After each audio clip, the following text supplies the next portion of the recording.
Welcome everybody back to Flight Pass. My name is Simon, and today we are talking about the Prussian advance from Waterloo, which is this number 5 here on the map. And we left Bulow's corps essentially at this place. They were forming up in this Lasnay, Chapelle-Saint-Lambert area. And they'd send, and what he does at this point is interesting. He sends out patrols southwards. First of all, he sends patrols westwards and southwards from the position here at Lasnay to basically ascertain Napoleon's position. And he also the patrols he sends to the south head towards essentially this area here called Maransart and Kiru down here. And what Bulow is trying to do is ascertain whether Grouchy is coming across to join up with Napoleon, and hence be a threat to his flank. He doesn't want to engage Napoleon at this stage if he's going to be flanked by Grouchy.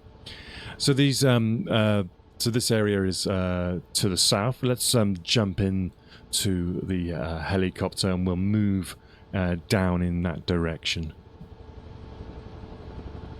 So you can see Saint-Lambert is over here.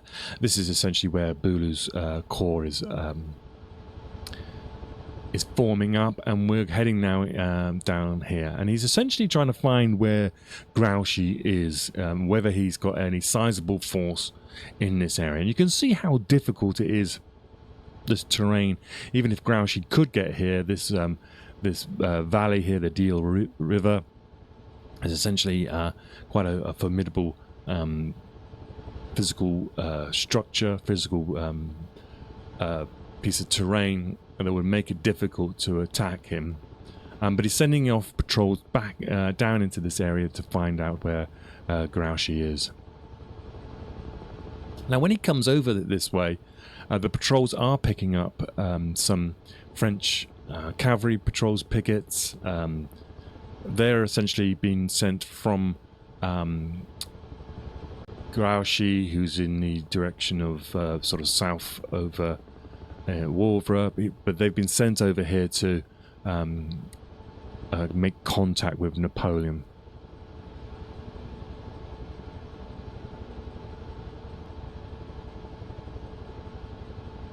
So they're all down in this kind of area here, searching for Grouchy. They're taking some prisoners, patrols, French prisoners, and they find a lot of essentially French soldiers out here trying to basically forage for food.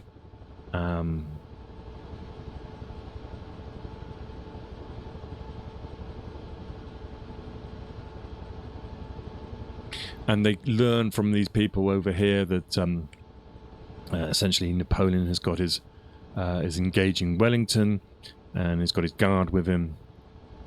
And Bulow essentially now finds out that essentially his left flank is not threatened currently.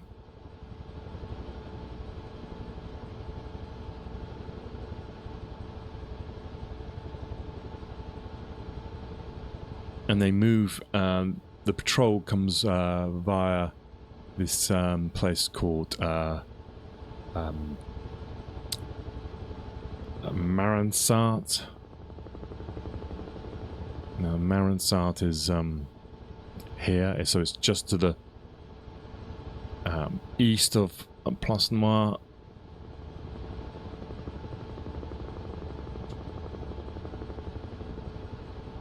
So let's just come back and see this position.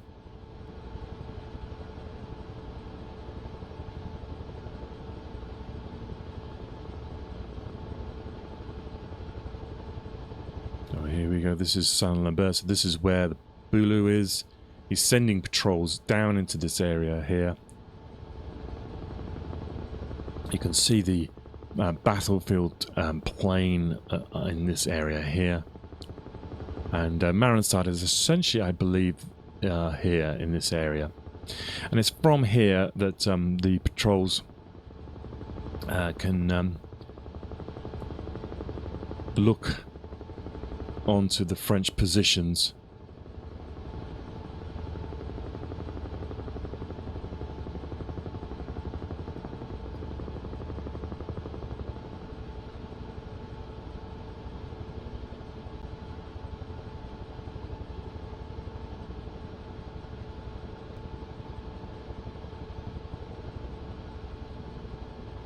Now, what we're going to do is we'll see if we can find that position.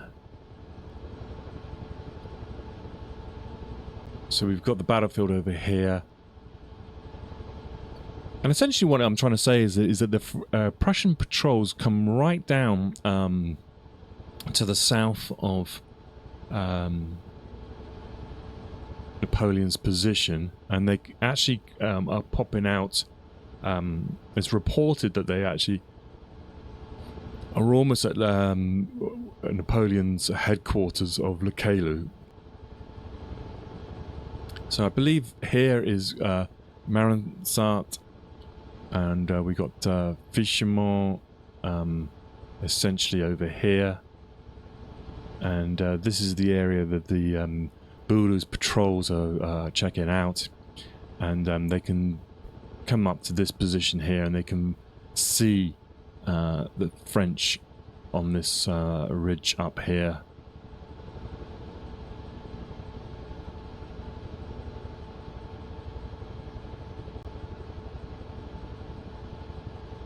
So below us now is Plancenoit. And I believe that they have reports of the Prussians coming at least up here. And what we're looking at, I think, where the white dot is now is the farm of Le Caillou, which was Napoleon's headquarters the previous evening. And so the Prussians had actually come out, were patrolling back here. So they could essentially see the area of the French reserves. Now, Fichemont is just here. Sorry, Plancenoit there.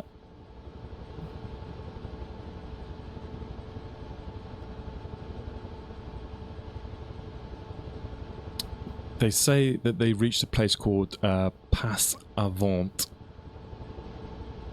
which was just to the south of Le Caillou. Let me just have a look at the map. I probably won't see this on this map.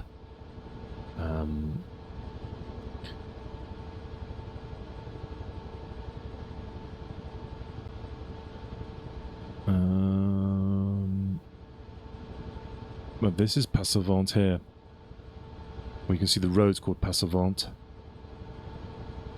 So they've essentially come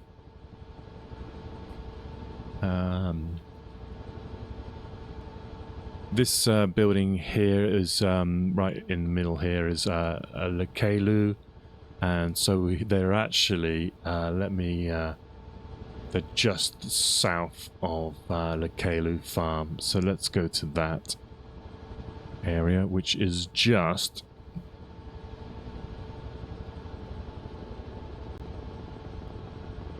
I think in this where this white dot is here. So it makes you definitely this is we're talking probably it's maybe 2 o'clock in the afternoon that this is happening. So Napoleon must be aware that there is at least aggressive patrolling of Prussians to his east and to his and on his flank.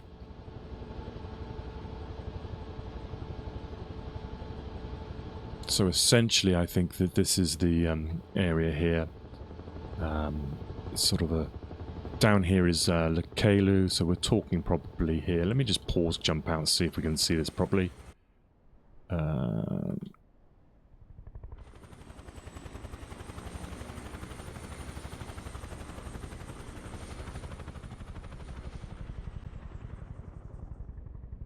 We've got Janap here.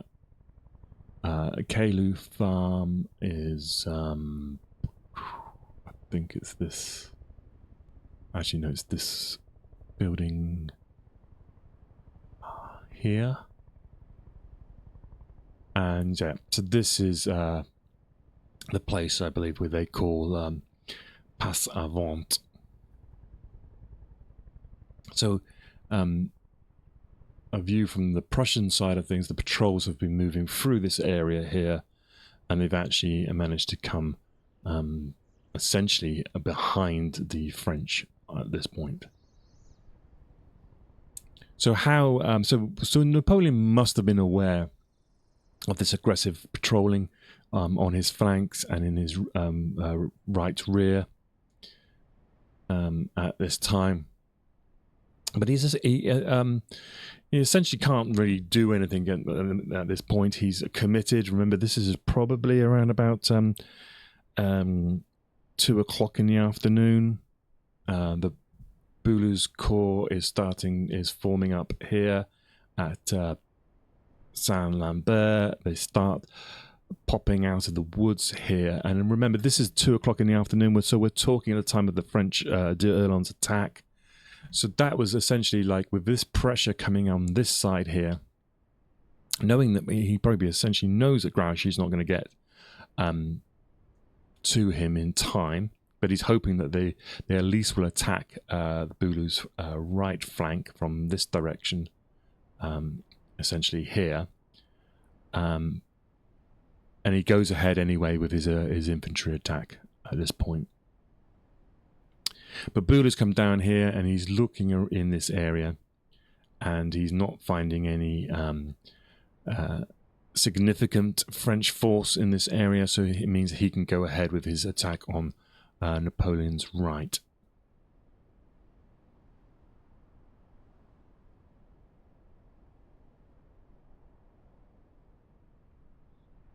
And so, yeah, in context then, remember this is the time when the French begin their infantry attack on their right flank and onto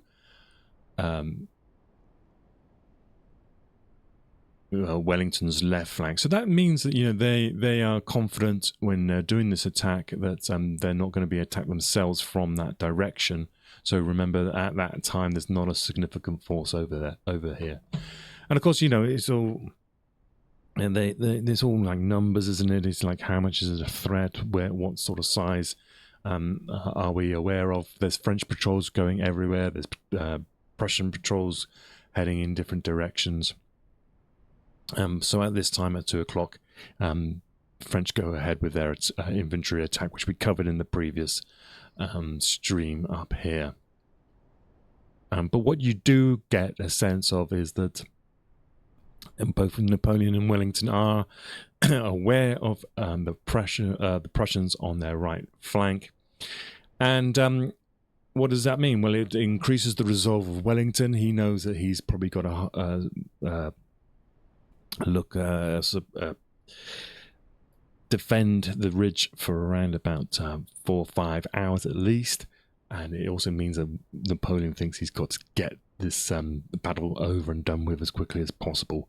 And so that is probably one of the reasons why some of the decisions that are made from that point are rash. And Ney's attacks are uncoordinated with his infantry. There's a lack of coordination between the different arms, especially on the Ney's side of things. So that might be one of the reasons why, is because of the pressure, the visible pressure is building up on their right-hand flank.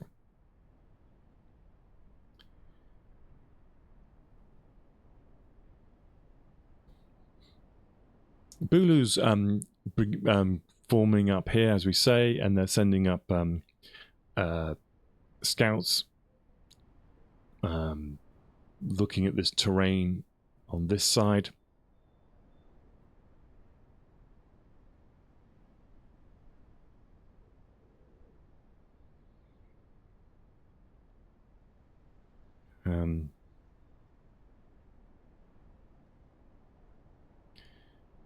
And the amazing thing is that they're not finding any French presence in this section of the woods here.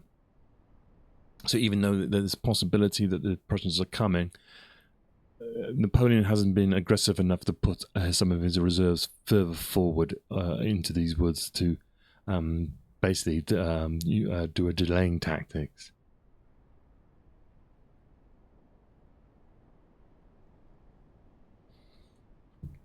Around about this time as well, we hear that Prussians meet up with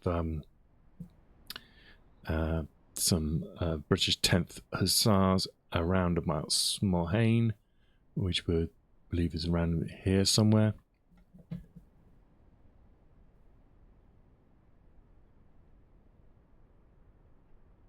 And this is the message that then that Wellington is now definitely sure that the Prussians are on his flank. The problem is, of course, at this point, there's two outcomes. Wellington would like the Prussians to come on his flank because he's literally fighting for his life up here on the ridge, and he would really like this area here to be taken over by the Prussians so that he can tighten his lines. But as we know, that this formation of Bulow's here is essentially designed to be attacking the left flank of Napoleon and not coming up that ridge there. And Zieten is the one who will be coming essentially to Wellington's support.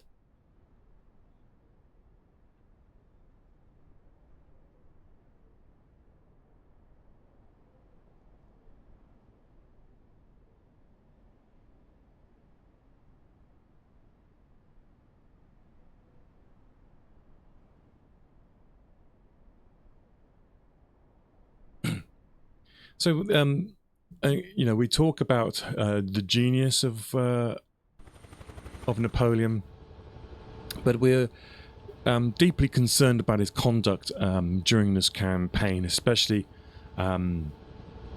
Essentially, it seems to like from around about the 16th of June, the Battle of Ligny, some of his decisions have been a bit weird, and one of the big questions is why Napoleon didn't try harder to stop the Prussians from joining up with the British at this point.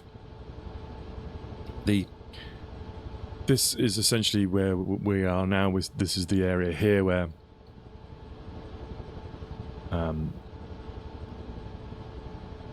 the French are.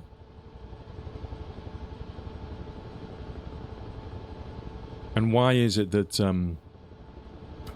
Napoleon doesn't move some like Lobau's corps, for example? Why wasn't that corps moved earlier to the right-hand side?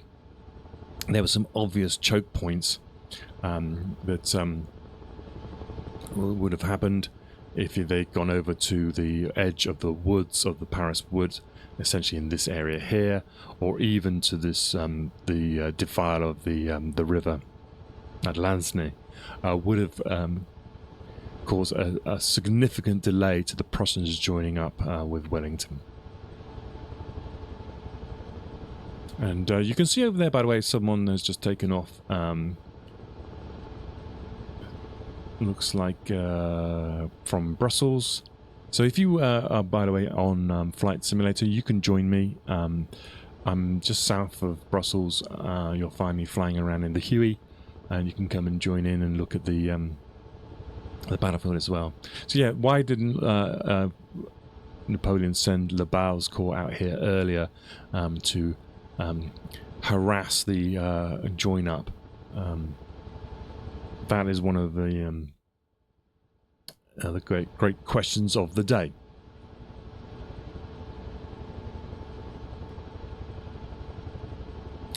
But essentially from this time then, we're talking probably 2 o'clock in the afternoon. There is now a direct line of communication from the Prussians to Wellington at Mont Saint-Jean.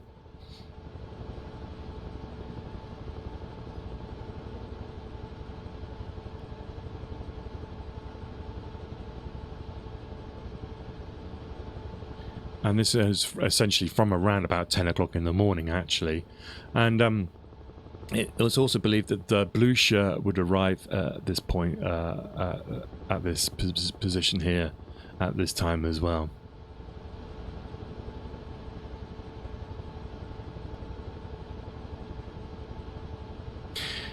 Essentially, at the time as well, this is believed that the Wellingtons, some staff of Wellington and Blucher's hold a conference around this time in the morning. And they start discussing the plans for the day. And remember, this is probably just before the battle begins. And basically they had 3 possibilities. They had the first possibility was that if Napoleon were to attack Wellington's right, the Prussian army would move via Ohain to join him.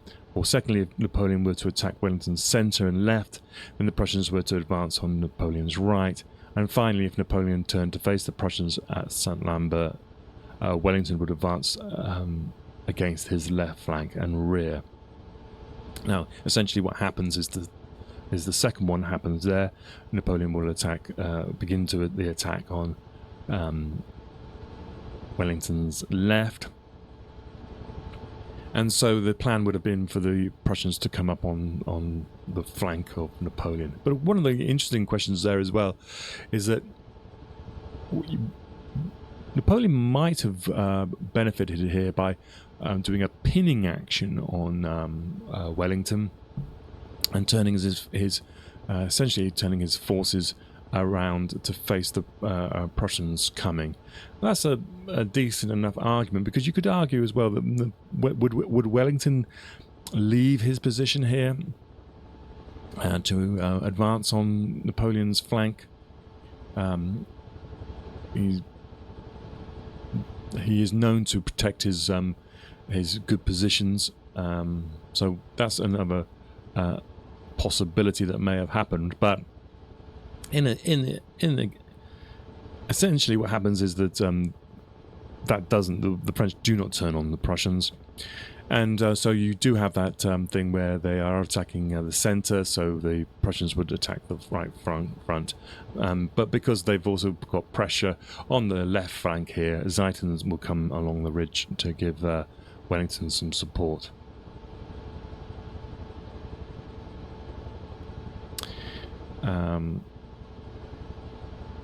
Wellington's aware at this 11:30.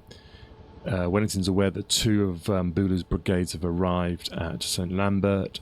That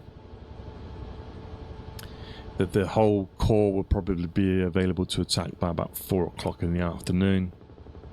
The artillery of the Prussians was coming up last,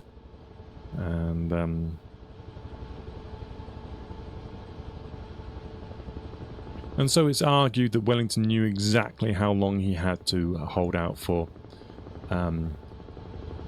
That essentially, if he could hold out until 4 o'clock in the afternoon, the pressure on Napoleon's right flank would become so great that it would weaken his ability to use his reserves against him on this ridge here. Right, that seems like a good place to take a quick break. And when we come back, we'll continue the story of the Prussians arriving here at the Battle of Waterloo.